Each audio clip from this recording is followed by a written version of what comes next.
Life. Chapter 2.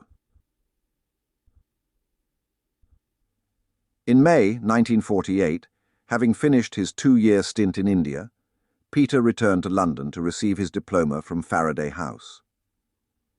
Seeking employment, he moved to Stafford in the West Midlands. He quickly found a job as an application engineer, in which he utilised his experience from the Kolar goldfields to design mine hoists for an engineering company. Several months later, his father returned to England on leave from his job in India. On holiday during this time, Peter drove with his parents to Switzerland, where his youngest sister was attending school at Les Avants. Upon reaching Switzerland, his father suffered a massive heart attack. He and Peter had been fiddling with the car, sharing a pastime they both enjoyed. Peter had just enough time to call his mother. His father died in her arms with Peter at her side. As he watched her arms cradle his father's lifeless body, a body that was once so strong and vital, he felt a cold shiver pass through his heart, piercing him with a chilling reminder of his own mortality. He was aware, like everyone else, that all people must die. At the same time, death's sudden manifestation and the realization that the same fate awaited him affected him deeply.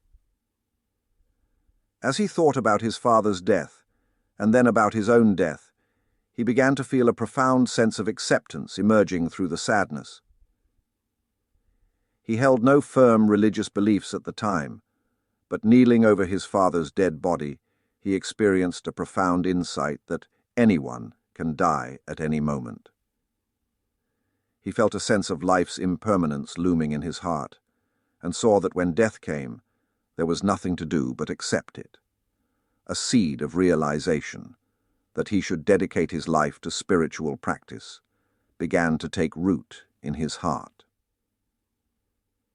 After his father's death, Peter began to hear the faint sounds of his own footsteps on the spiritual path. Had he known then about the life of the Buddha, he would have known that a similar perception of death's universality had caused the Buddha to forsake his home and step out on the path in search of knowledge that would free him from the pain of the cycle of repeated birth. Initially, Peter set out on that path unaware that he was embarking on a search, nor did he have any clue as to what he might be looking for. He knew only that there was a hollow at the bottom of his heart that needed to be filled. Perhaps the search began with a restlessness. He sensed that the path leading to the root cause of that deep restlessness was also the path that would lead him to freedom from pain and sorrow. The path, however, would be overgrown with thorns of desire, anger, and fear, and thickets of ideas and prejudices. His father's death shattered Peter's complacency. It initially ignited in him an interest in organized religion that he had not shown before. His family belonged to the Anglican Church, but they had never participated very actively. There was a saying in England that you go to church 3 times in your life: when you are baptized, when you get married, and when you die. So his experience with the Anglican Church did not go very deep. Although he was brought up in the church, he couldn't see much substance in the Anglican religion. He felt Anglicans to be good moral people, but morality on its own was not enough. He felt it was necessary to go much deeper than simply accepting the rules and the beliefs of the doctrine. The Anglican Church, Peter knew, gave him little reason to be interested in religion while he was growing up. Peter began searching for a religious experience better suited to his character. When the American evangelist Billy Graham toured England, giving sermons and saving souls, Peter attended one of his sermons out of curiosity.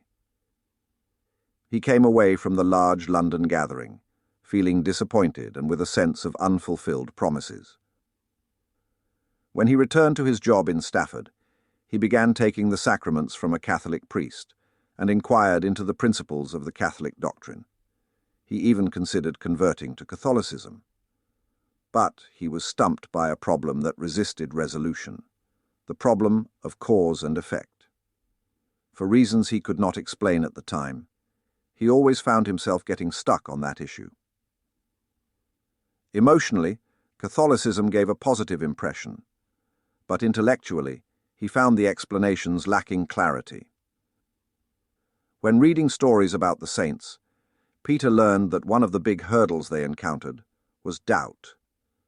Doubt arose from meditative experiences which could not be reconciled with the doctrine espoused in the Bible and other Christian texts.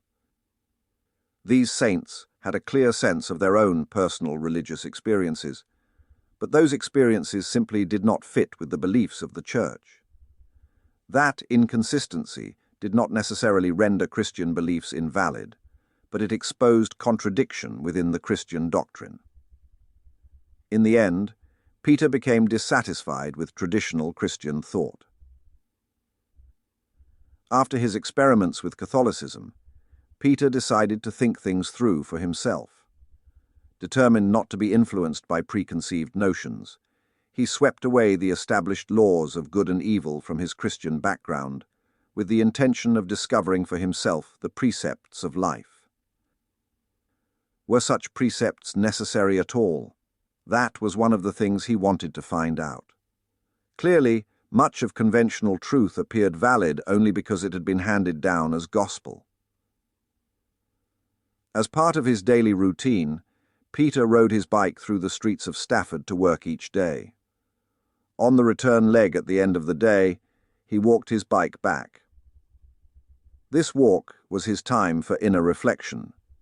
One of the questions he contemplated was about causation and agency. Here I am, and here is the world about me in a particular state of being. Looking back, a lot of factors must have come together to create this present state. Otherwise, this state could not exist. It seemed to him that everything in the world operated in a certain manner at a certain moment, because of a chain of previous events and states that all led up to that moment. And he wondered, what is the determining factor there?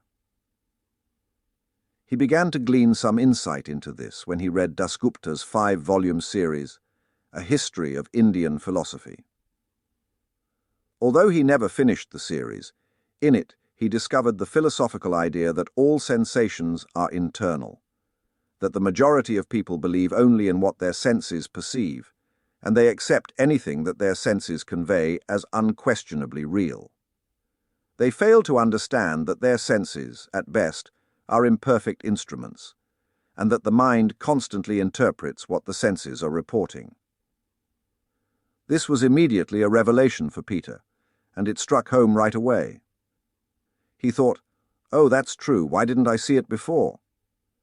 The notion that the senses and their objects are essentially an internal mental experience would become a constant source of inspiration for him when he later began contemplating the nature of body and mind, the relationship between the external world and internal phenomena. After this discovery, Peter stopped reading Dasgupta's History of Indian Philosophy. Having absorbed a fair amount of Indian philosophy already, he began to suspect that much of it actually derived from Buddhist thought.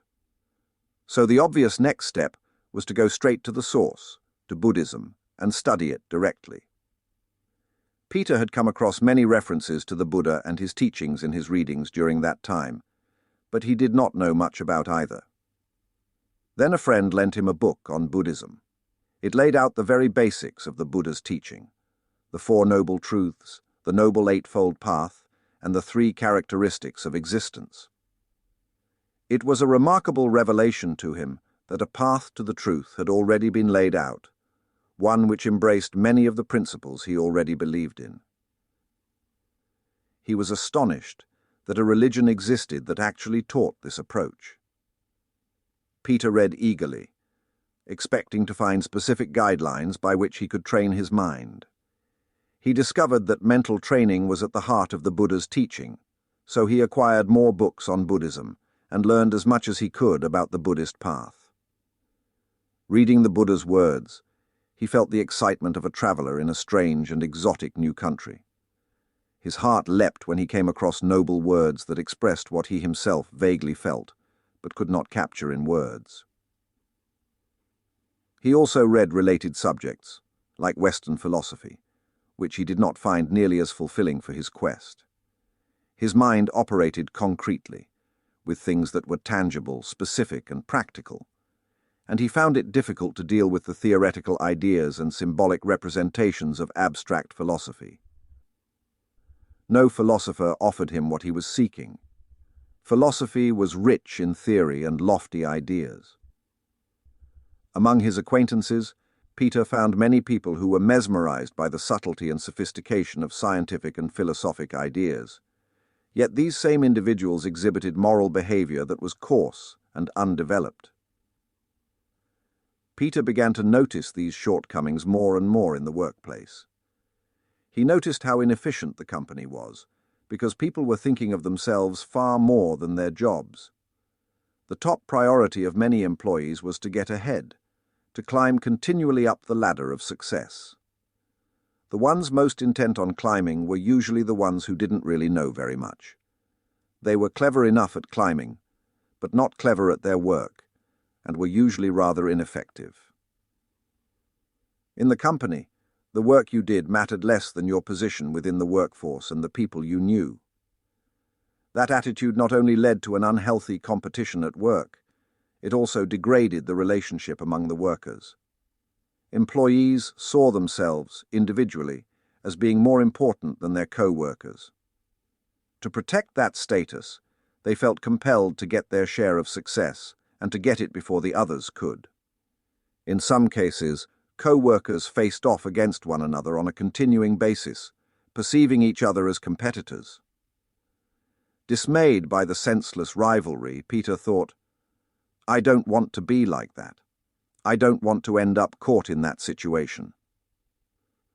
Their attitude was fundamentally wrong. They achieved nothing meaningful, just a higher rank or social standing, which in the end were hollow and empty worldly accomplishments.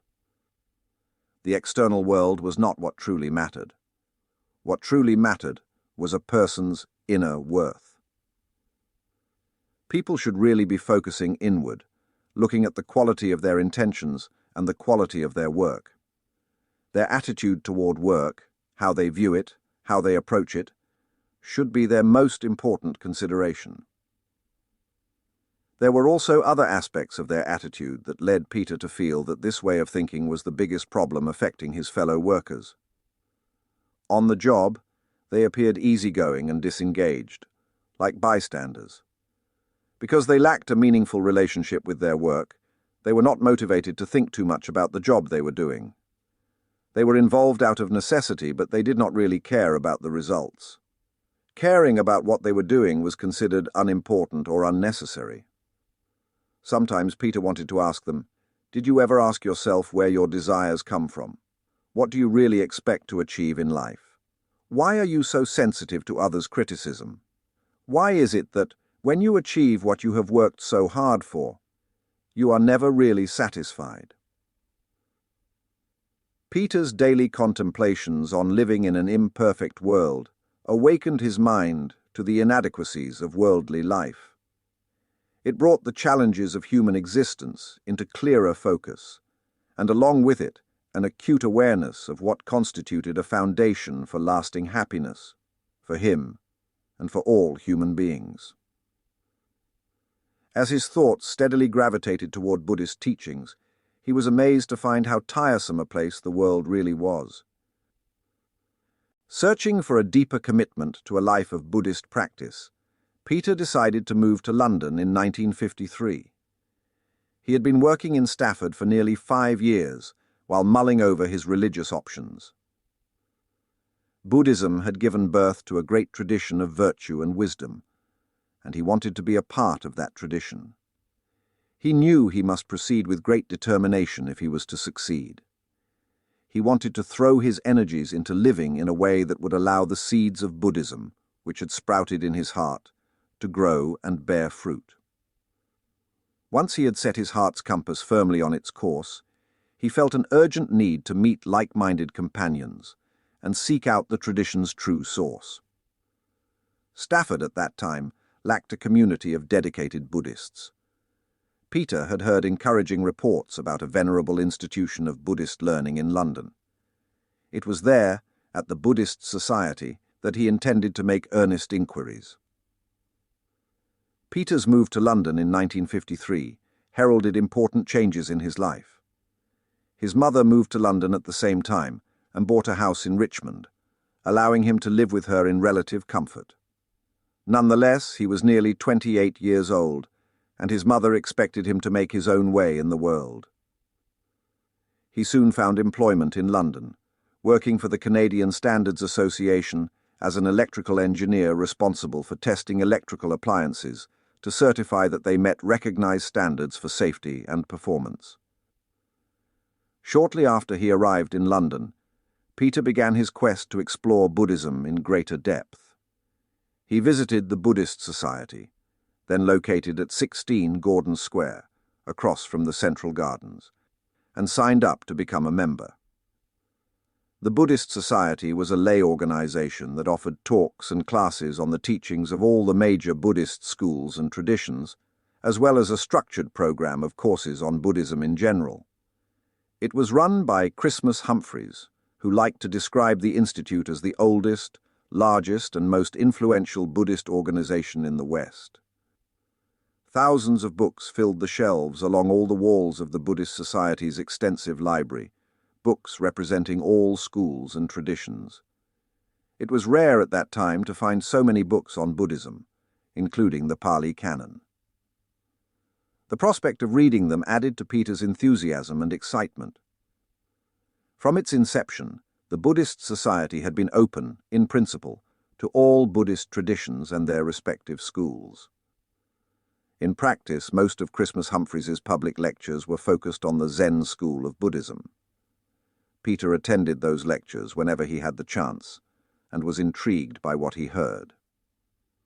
On the suggestion of Christmas Humphreys, Peter started reading the literature on Zen. Intellectually, he found Zen very attractive, energetic, and inspiring.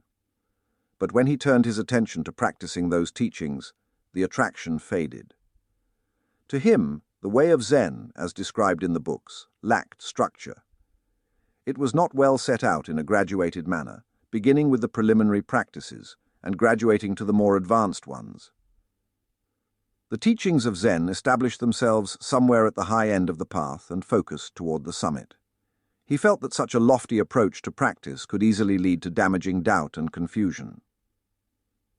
Peter studied the social and religious backgrounds from which Zen had developed. First in China, then in Japan, Zen had really sprouted and taken root in environments where religion was deeply ingrained in people's character. People already held strong beliefs in the supernatural, in the power of the non-physical world around them. And Zen helped them to put this into perspective and make sense of it. In the Western world, the mythic language of those earlier traditions had been abandoned in favor of a language based on sensory experience and scientific concepts. Because of that, students in England approached Zen with a mind full of modern ideas that did not resonate well with the original teachings. The tendency in modern Zen circles was to embrace the teachings with a wayward spirit and to practice them for the wrong aims. Because a step-by-step teaching was not available to guide the Zen students, Peter sensed that very few had really gained reliable results from their practice. His skepticism of Zen as a practical training led Peter to delve more deeply into the Theravada literature at the Buddhist Society, especially the Pali texts. He soon realized that the original teachings of the Buddha, preserved in the Pali language by Theravada texts, came as close as one could get to the actual words of the Buddha. The Buddha often expounded the practice as a gradual training that unfolded in stages from the first step on the path to the final goal. The Buddha's message was said to be good in the beginning, good in the middle, and good in the end. That is to say, good at the stage of moral discipline, good at the stage of meditative concentration, and good at the stage of penetrative wisdom. The way of Theravada was, therefore, more structured than Zen, because the practice started with the basics and slowly worked up along a gradual progression. That approach appealed to Peter's sense of methodology, causing him to experience a strong and immediate connection as he read through the suttas one by one. He had found a path of practice that addressed both cause and effect, a proper foundation leading to proper results. Firstly, undertake the rules of discipline to bring one's behavior into harmony with the world at large and establish an inner environment that is conducive to meditative concentration. Secondly, remove the main obstacles to meditative concentration so that the mind becomes collected, unified, and deeply calm. Finally, with concentration as the basis, investigate to develop insight, leading to wisdom and attainment of the final goal. Peter had found a teaching that was good in theory, good in practice, and good in realization. Peter believed he should make an effort to apply the principles of the Buddha's teaching to his everyday life. To accomplish this, Peter devoted himself wholeheartedly to every task he was required to perform. In his job at Canadian Standards, Peter felt that his duty as a Buddhist was to serve the task rather than the employer, that for a Buddhist, the doing should matter more than the reward, that openness, humility, and freedom came from serving in a selfless way. Even while he was employed at Canadian Standards, Peter knew that he would not be working as an electrical engineer all his life. That was his chosen profession, but he had a keen awareness that he was doing it only temporarily. He did not know what he would be doing later on, but he knew it would not be that. Though not particularly discontented in London, he had a nagging feeling that he did not yet understand his role in the larger picture of his life.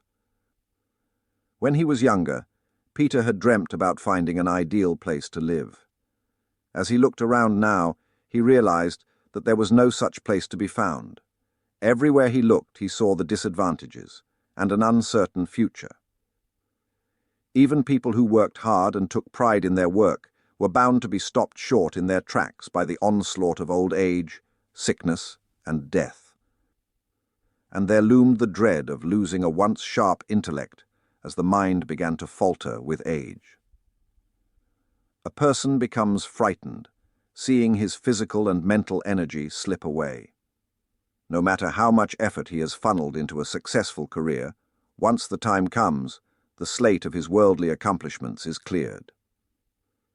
With such prospects, how can he expect to live out his final years with peace of mind, even though he has made every effort to live an exemplary life?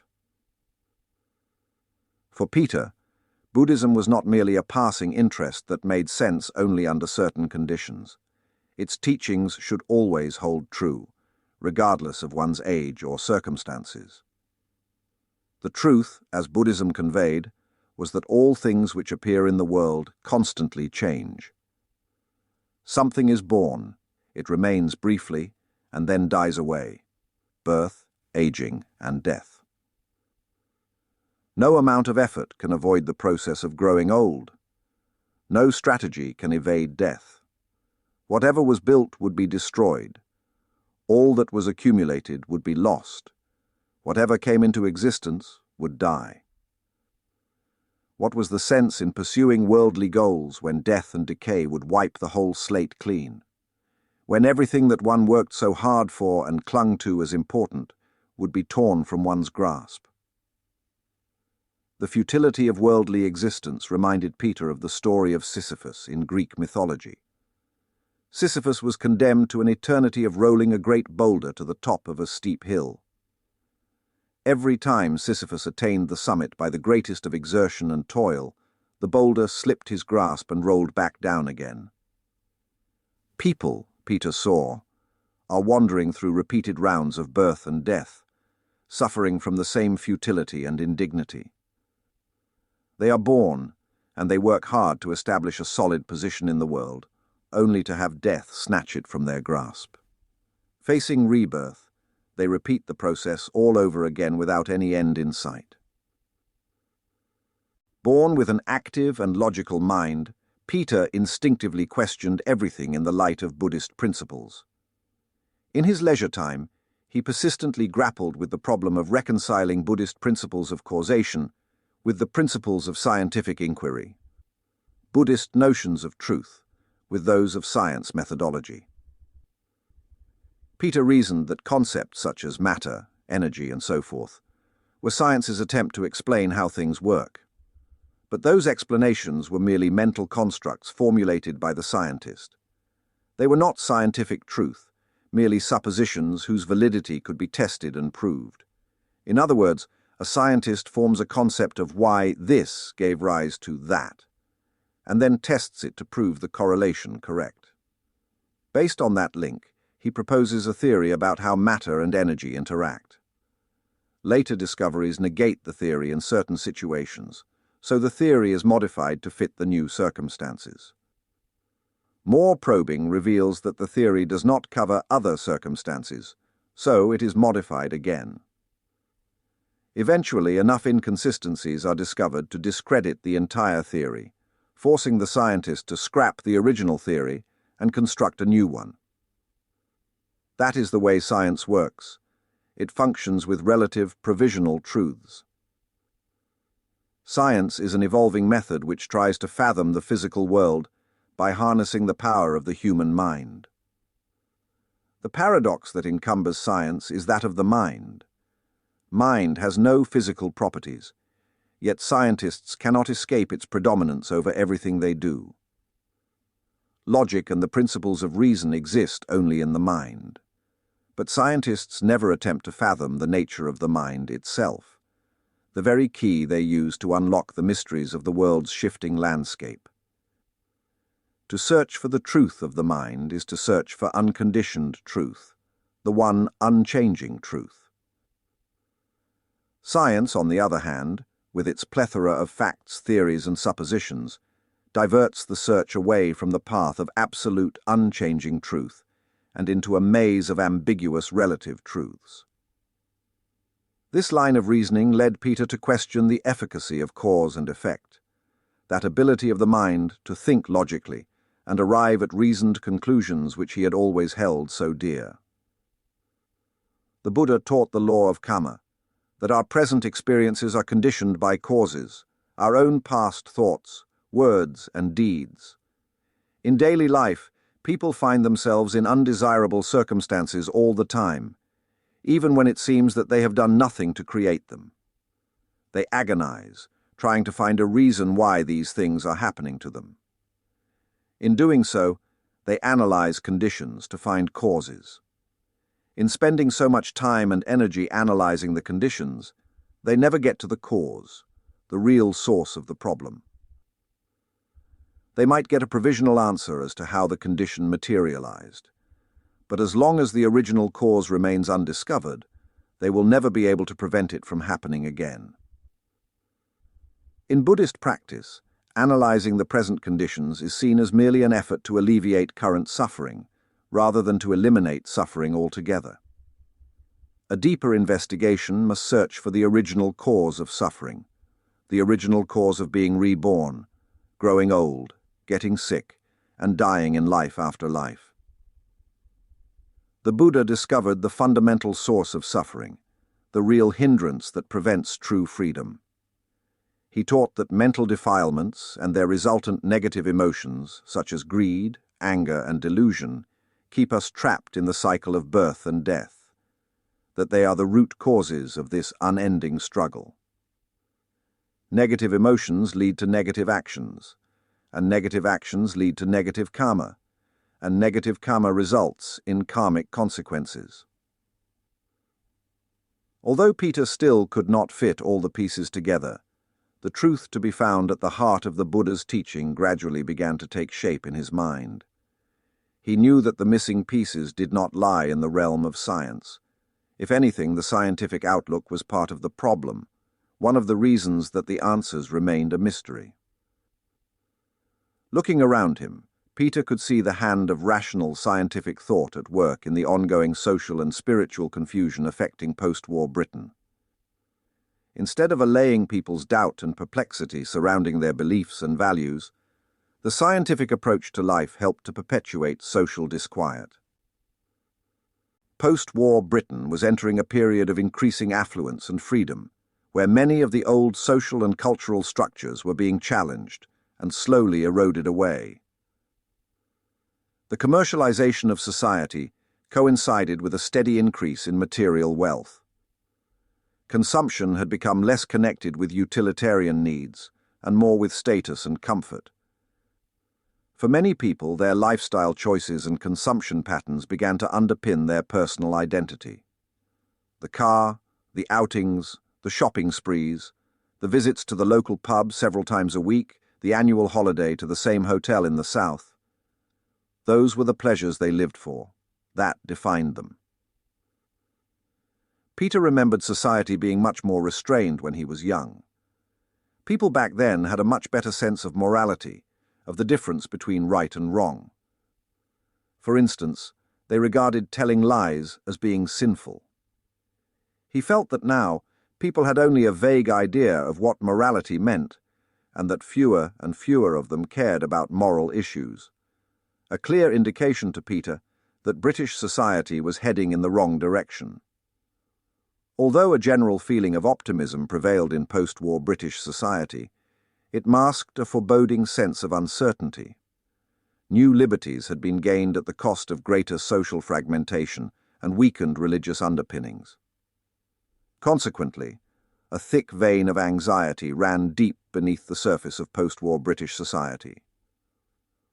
To Peter, British society became an illustration of all the values that led people away from the truth, made it hard to aspire and live for the truth, and in fact discouraged people from even believing that the truth existed. As a result, Peter felt set apart from the ordinary society around him in his search for truth. He felt that he was confronted with a problem which others knew nothing about. He began to believe that the only meaningful life was a life that strove for individual realization of the truth. Nothing in the world around him supported that choice, and the entire society in which he lived seemed to negate every idea of sacredness or deeper meaning. He realized that in order to truly embark on a search for the truth, he would have to leave behind all worldly involvement and the social and cultural ties that entangled him. An aching gap opened in Peter's heart between his mundane predicament and the truth he aspired to attain. He thought that he could not continue to delay a decision on his future indefinitely. Otherwise, his life would pass by and he would have lost the opportunity to do something about it.